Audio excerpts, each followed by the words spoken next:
महादेव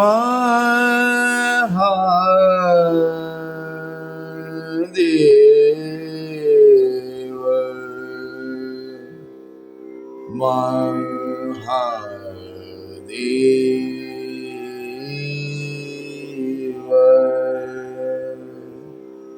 महादेव।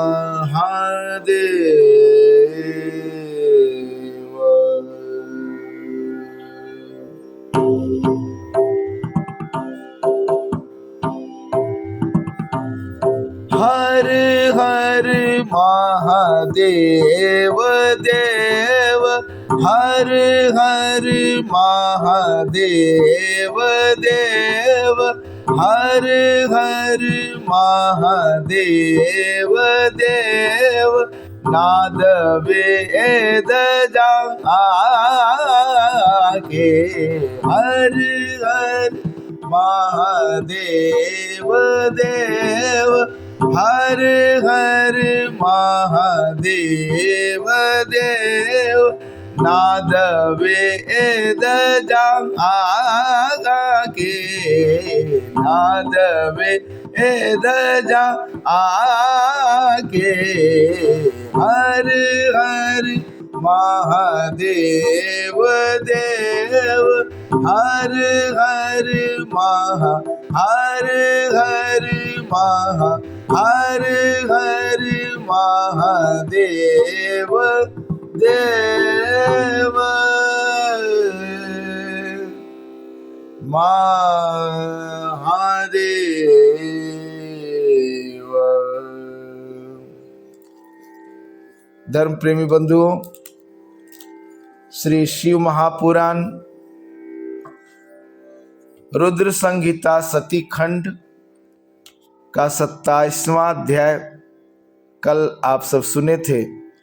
आज आप सब 28वें अध्याय में दक्ष यज्ञ का समाचार पाकर एवं शिव की आज्ञा प्राप्त कर देवी सती का शिवगणों के साथ पिता के यज्ञ मंडप के लिए प्रस्थान की कथा है। ब्रह्मा जी बोले, हे नारद, जब देवता तथा ऋषिगण बड़े उत्साह के साथ दक्ष के यज्ञ में जा रहे थे, उसी समय दक्ष कन्या देवी सती गंधमादन पर्वत पर चंदोवे से युक्त धारागृह में सखियों से घिरी हुई अनेक प्रकार की क्रीड़ाएं कर रही थीं। प्रसन्नता पूर्वक क्रीड़ा में लगी हुई देवी सती ने उस समय चंद्रमा के साथ दक्ष यज्ञ में जाती हुई रोहिणी को देखा और शीघ्र ही उससे पूछवाया। उन्हें देखकर सती जी अपनी हितकारिणी, प्राण प्यारी, सौभाग्यशालिनी, प्रिय तथा श्रेष्ठ सखी विजया से बोली। सती बोली, हे सखियों में श्रेष्ठ, हे मेरी प्राण प्रिय, हे विजय, जल्दी जाकर पूछो कि ये चंद्रदेव रोहिणी के साथ कहाँ जा रहे हैं। ब्रह्मा जी बोले, सती के इस प्रकार कहने पर विजया ने तुरंत उनके पास जाकर यथोचित रूप से उस चंद्रमा से पूछा कि आप कहाँ जा रहे हैं। विजया की बात सुनकर चंद्रदेव ने अपनी यात्रा का उद्देश्य आदरपूर्वक बताया और उन्होंने दक्ष के यहाँ होने वाले यज्ञ महोत्सव का सारा वृत्तांत कहा। वह सब सुनकर विजया बड़ी उतावली के साथ देवी जी के पास आई और चंद्रमा ने जो कहा था वह सब सती से कह दिया। उसे सुनकर सती कालिका देवी को बड़ा आश्चर्य हुआ। सोचने विचारने पर भी अपने यहाँ सूचना न मिलने का कारण न समझ पाने पर वे मन में सोचने लगी, दक्ष मेरे पिता हैं, वीरिणी मेरी माता हैं और मैं उनकी प्रिय कन्या हूँ, परंतु उन्होंने यज्ञ में मुझे नहीं बुलाया। वे कैसे भूल गए और निमंत्रण क्यों नहीं भेजा? मैं इसका कारण आदरपूर्वक शंकर जी से पूछूं। ऐसा विचार कर सती ने शंकर जी के पास जाने का निश्चय किया। इसके अनंतर दक्ष पुत्री देवी सती अपनी प्रिय सखी विजया को वहीं बैठाकर शिव जी के पास शीघ्र गईं उन्होंने शिव जी को सभा के मध्य में अनेक गणों, नंदी आदि महावीरों तथा प्रमुख यूथपतियों के साथ बैठे हुए देखा। वे अपने पति सदाशिव ईशान को देखकर उस कारण को पूछने के लिए शीघ्र उनके पास पहुंच गए।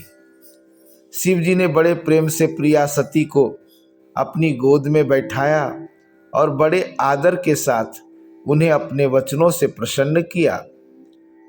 इसके बाद महालीला करने वाले तथा सज्जनों को सुख देने वाले सर्वेश्वर शंकर जो गणों के मध्य में विराजमान थे, सती से शीघ्र कहने लगे। शिव जी बोले, तुम इस सभा के मध्य में आश्चर्यचकित होकर क्यों आई हो? हे सुंदर कटि प्रदेश वाली, तुम इसका कारण प्रेम पूर्वक शीघ्र बताओ। ब्रह्मा जी बोले, हे मुनीश्वर, शिव जी ने जब सती से इस प्रकार कहा तो वे शिवा हाथ जोड़कर प्रणाम करके प्रभु से कहने लगी,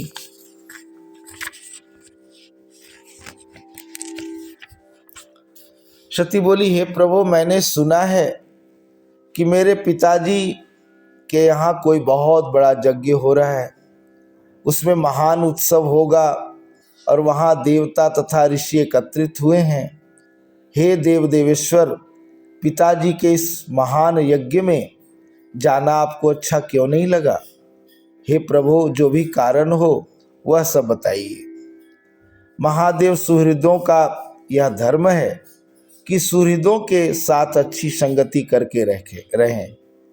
मित्र लोग प्रेम को बढ़ाने वाली इस प्रकार की संगति को करते रहते हैं। इसलिए हे प्रभु, हे स्वामिन, आप मेरी प्रार्थना से मेरे साथ पिताजी के यज्ञ मंडप में अवश्य चलिए।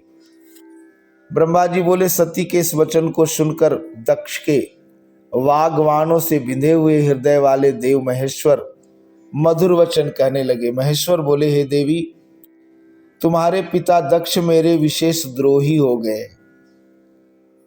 जो प्रमुख देवता, ऋषि तथा अन्य लोग अभिमानी, मूढ़ और ज्ञान शून्य हैं, वे ही तुम्हारे पिता के यज्ञ में गए हुए हैं। हे देवी, जो लोग बिना बुलाए दूसरे के घर जाते हैं वे वहां अनादर ही पाते हैं। जो मृत्यु से भी बढ़कर होता है, चाहे वह इंद्र ही क्यों न हो, बिना बुलाए दूसरे के घर जाने पर लघुता ही प्राप्त होगी और फिर दूसरे की बात ही क्या। ऐसी यात्रा अनर्थ का कारण बन जाती है। इसलिए तुमको और मुझको तो विशेष रूप से दक्ष के यज्ञ में नहीं जाना चाहिए।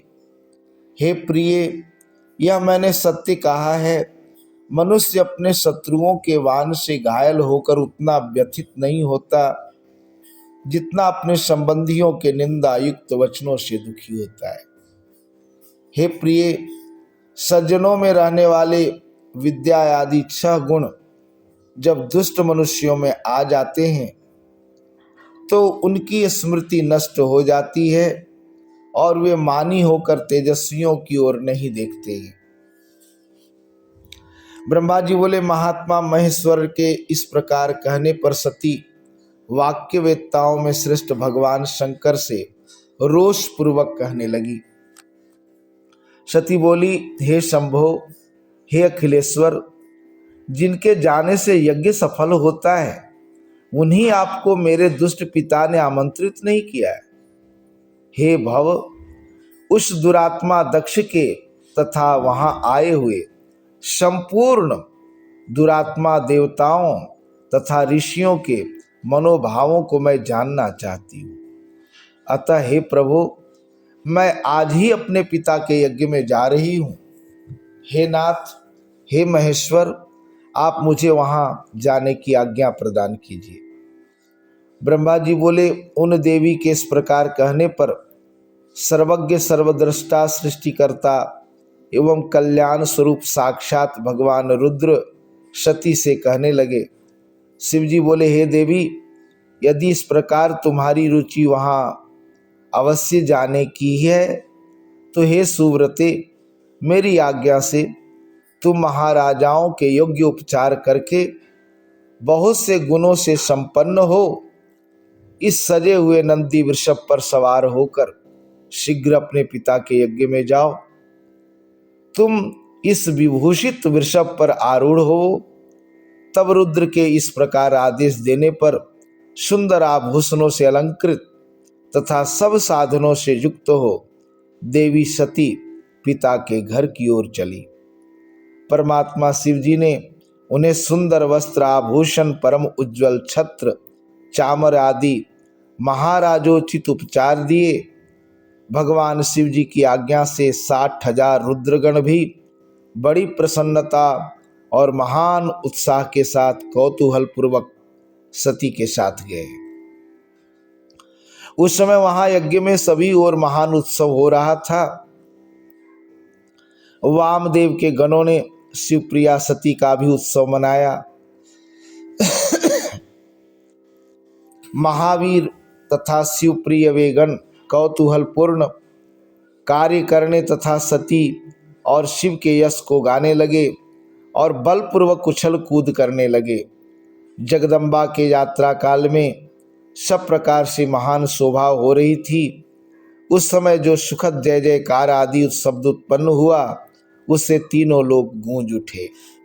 इस प्रकार श्री शिव महापुराण के अंतर्गत द्वितीय रुद्र संहिता के द्वितीय सती खंड में सती यात्रा वर्णन नामक 28वां अध्याय पूर्ण हुआ। नमस्तुभ्यं नमस्तुभ्यं नमस्तुभ्यं नमस्तुभ्यं श्री शिवाय नमस्तुभ्यं श्री शिवाय नमस्तुभ्यं। ते था 28वां अध्याय और कल 29वें अध्याय में आप सब सुनेंगे यज्ञशाला में शिव का भाग न देखकर तथा दक्ष द्वारा शिव निंदा सुनकर क्रुद्ध हो सती का दक्ष तथा देवताओं को फटकारना और प्राण त्याग का निश्चय की कथा। आज के लिए इतना ही। धन्यवाद।